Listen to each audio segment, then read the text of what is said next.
I want to thank everybody for their attendance. I'm Craig Uden, the Chairman of the Federation of State Beef Councils. Very fortunate to be a producer participant as we went through the 2011 beef quality audit data. And it's always unique. As we move the industry forward, we have to be able to have measurements of where we are and where we've been.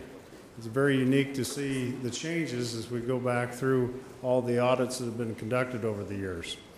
And with that, I'd like to introduce the moderator today, a man that's been involved in every one of these, and that'd be Dr. Tom Field.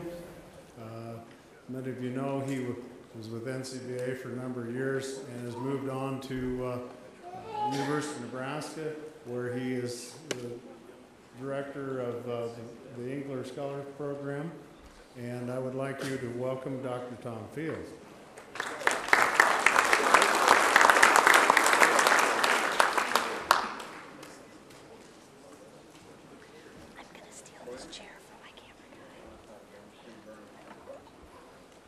Well, as people are sort of filing in and finding their seats, we're going to show you just a very quick video as a way to sort of kick off the results reporting of the National Beef Quality Audit. And so we'll provide that for you, and then we'll continue on with our discussion.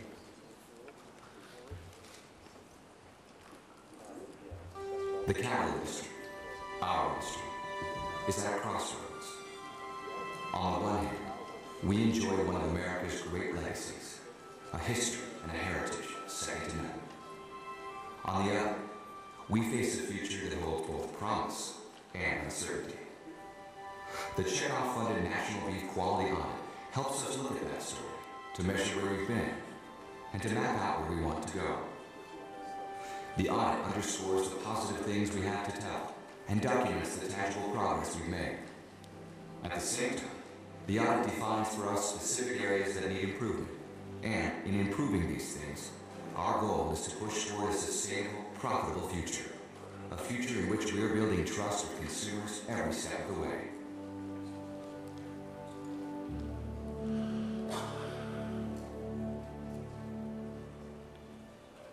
There are three big things we have to do as an industry.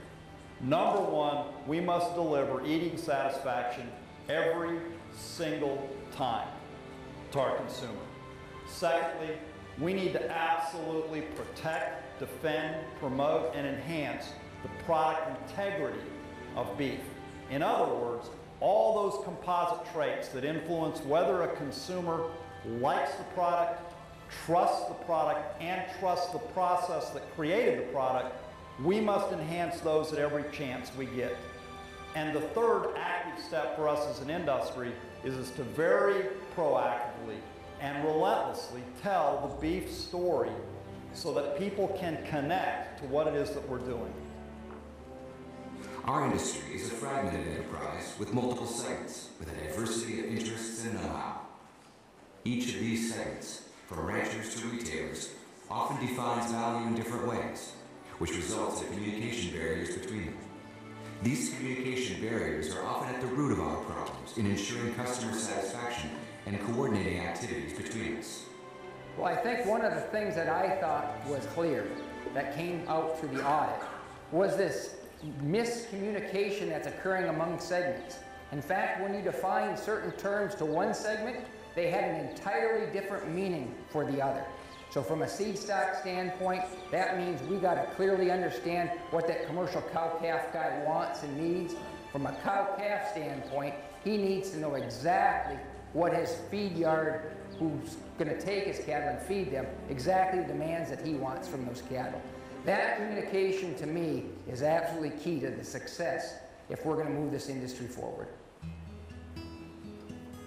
Too often we get caught up in our own segment of the industry. We don't consider the implications for our partners either upstream or downstream. One of the great things about the audit is it brings people together from the beginning of the supply chain, the cow-calf operation, through the feedlots, through the packers, the distributors, and even the restaurants.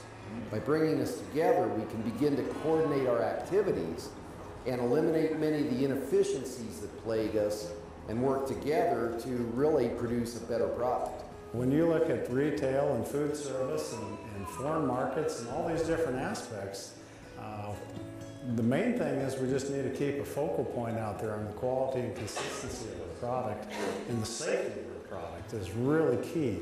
But we've seen a lot of improvements in genetics, then through advanced technology, we've enhanced that to maximize a lot of the safety and quality of the product. Our industry has a deeply held commitment to food safety and an unmatched track record of improvement. For us, food safety is something tangible, something we think about every day. The bulk of our farms and ranches are family-owned and operated. Like our consumers, our families depend on food that's safe and nutritious. But the world is changing. Doing good is not enough. The audit shows we must be accountable, reduce the turf wars between us, and deliver quality every time without exception. Any opportunities we have to improve food safety, traceability, and to standardize production practices will help us expand market share around the globe while continuing to build consumer trust. We looked at each segment's view of the industry. Every segment cared about a variety of things. Certainly the top of the list was food safety, and people viewed food safety both as a strength for our industry, as a weakness, and as a potential threat. And I think what that means is that at every segment people understood a food safety failure has real consequences. Well, food safety is really, I think, has to be all of our top concern in the industry, because ultimately the consumer is looking for a product that they know is safe.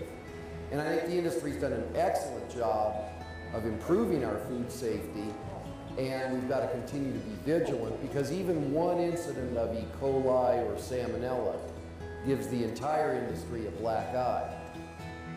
Mark Twain once wrote that a lie can travel around the world while the truth is putting on its shoes. And that was a century before the internet. Today, the name of the game is not only doing things the right way, but also in the telling of that story. Most people will never sell on a ranch. Most people lost their connection with the land generations ago. But most of what they hear about us is untrue, exaggerated by activists and advanced by a hypersensitive media. The audit shows us that our story is a good one, underpinned by progress, science, and continuous improvement, and it deserves to be heard. I think one of the strong suits of our industry is the integrity of the people involved in the cattle industry. And I think we have nothing to hide, and I think we have a great story to tell. And transparency is really what the consumer is looking for these days. They want to know what's in the food products. They want to know how the animal's being raised. And so it's incumbent upon us to really tell our story, because we have nothing to hide.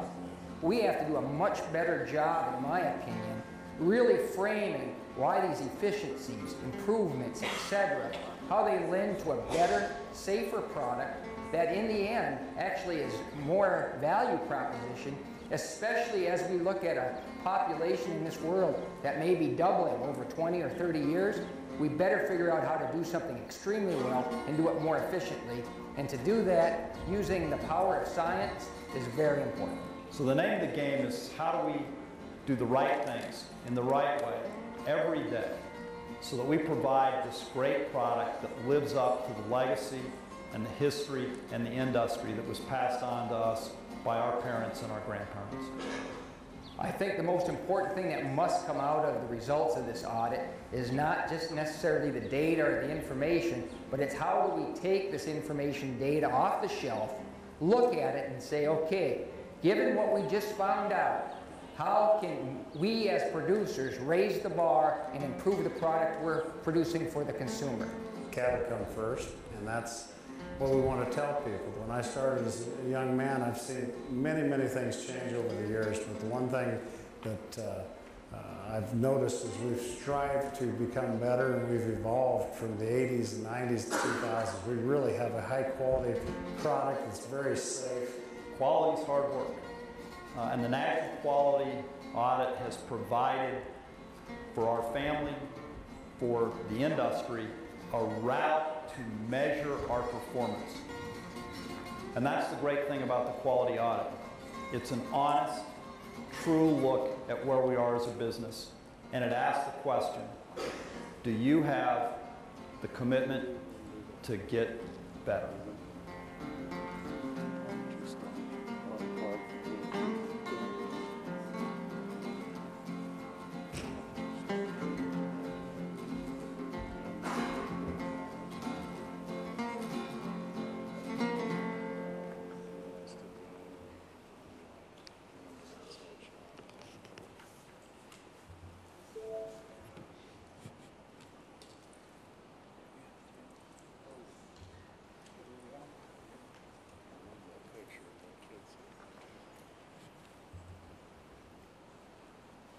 A lot of people put a lot of work into the National Beef Quality Audit, and the great thing I think about the audit is that this is something we have been committed to for almost 20 years ago. And I don't know if any of those folks are in the room who would have made the decision to allocate the dollars to actually start the National Beef Quality Audit way back when, but if you were in the room that voted to put dollars into this the first time, would you stand up, because we need to thank you for having some vision. Surely there's got to be some who were in that room way back when. Whoever they were, let's thank them for charting course.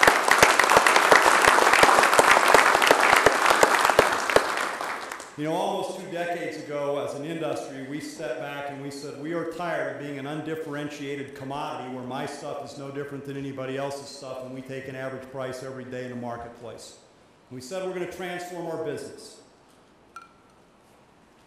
And we started to move into this value-added, quality-based, supply chain aware industry. And what the National Beef Quality Audit does is, in the midst of the challenges, and God knows today that each and every one of you who raises cattle or harvests beef or sells beef, that you are in the most chaotic of possible times. But we've made the commitment that in the midst of all of that and all the hard work and the real risks that all of you are taking, that we're going to step back from the day-to-day challenges. We're going to take a hard look in the mirror, and we're going to evaluate our industry's progress on delivering the quality promise. That's a courageous move. And as somebody who runs an entrepreneurship program, let me say it is an honor to be in a room with people who, by God, did build businesses without government help.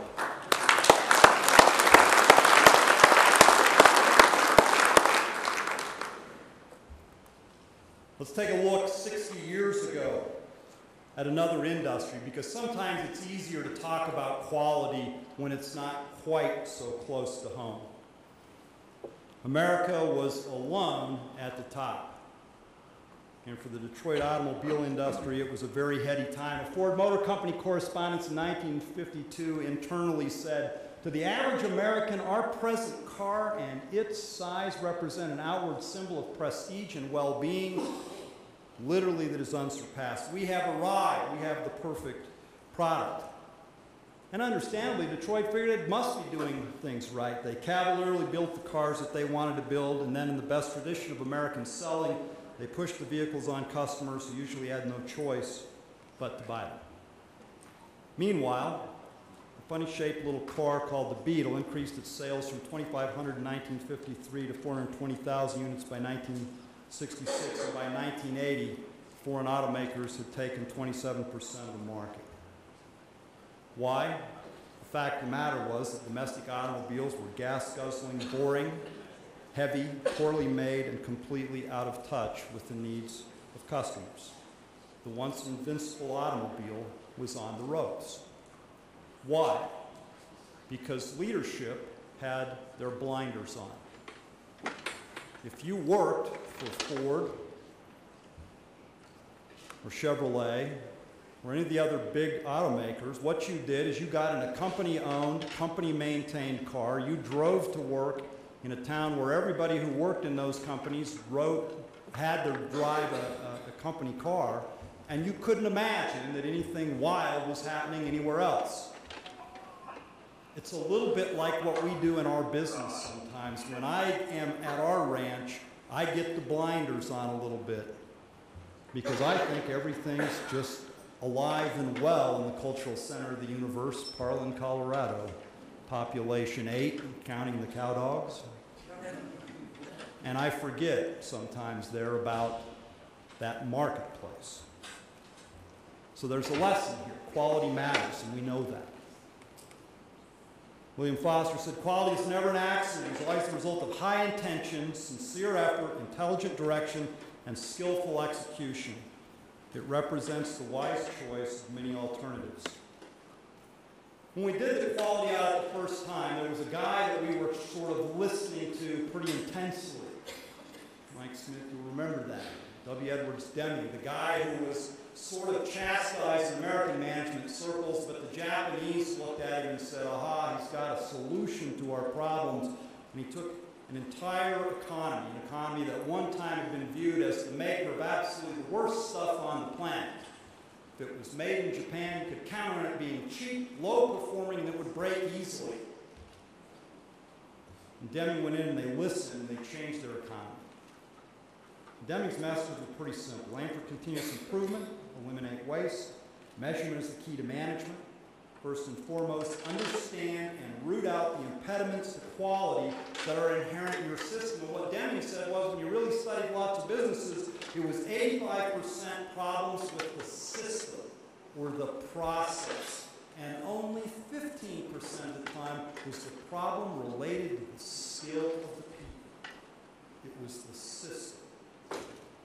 Because he believed people were the key, that motivation and satisfaction, the team would drive the results, and that if you could foster pride of ownership and engage people in that, good things would happen. So with that as a context, why conduct a national beef quality audit? Very simply, because we decided it was way better to be proactive and to actually get to solutions than to debate problems to death. And the national beef quality audit from day one has been about find the problem, face it, and solve it. It is the cowboy way. It's what we are most proud of about our business. And we know it takes courage, determination, and discipline. Here's the reality. If you want a sustainable business model, you better have a satisfied customer. That is the core message of business. And our business, regardless of our position in the supply chain, it doesn't matter where we play in this thing, whether we are driving a long-haul truck hauling cattle from Florida to the yards in Kansas, whether we're on a ranch in Nevada, whether we're raising seed stock in Pennsylvania, we're working on a production line fabricating beef in Omaha, Nebraska, whether we're a food service person down the street selling a steak to a business person in Denver today, or a retail butcher providing product to a family, we all have a stake with that customer. Gary Smith said at the 2000 National Beef Quality Audit, we must assure that every customer who purchases cattle, beef byproducts, or beef products, as well as every consumer who eats beef or beef products, will be satisfied with their purchase. That's Kaizen. That's that continuous improvement, the striving for perfection. In 1995, Gary said this, and it was, when I went back and read this, it was the most honest and forward-looking statement that's ever been made as part of the audit. The U.S. cattle industry cannot expect improvements in prices for its products or byproducts when quality doesn't warrant an increase in price. The beef industry must proceed beyond its present policy of correcting quality shortfalls by the use of Band-Aids and put-out-the-fire approaches.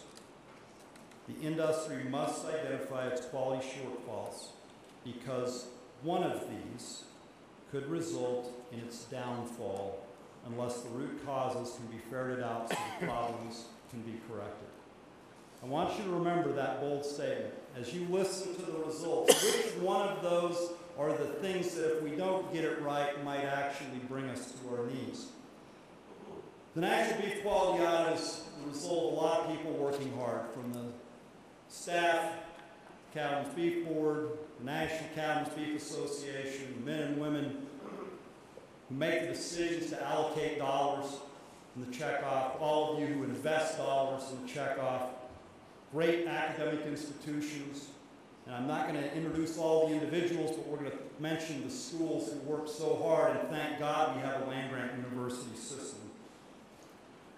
Texas A&M, Colorado State, Oklahoma State, West Texas, Penn State, Cal Poly, also some great cooperation from the folks at ARS, Mark, and AMS. All of those people worked hard to take this look at the business for us. Let's thank them in advance for that work.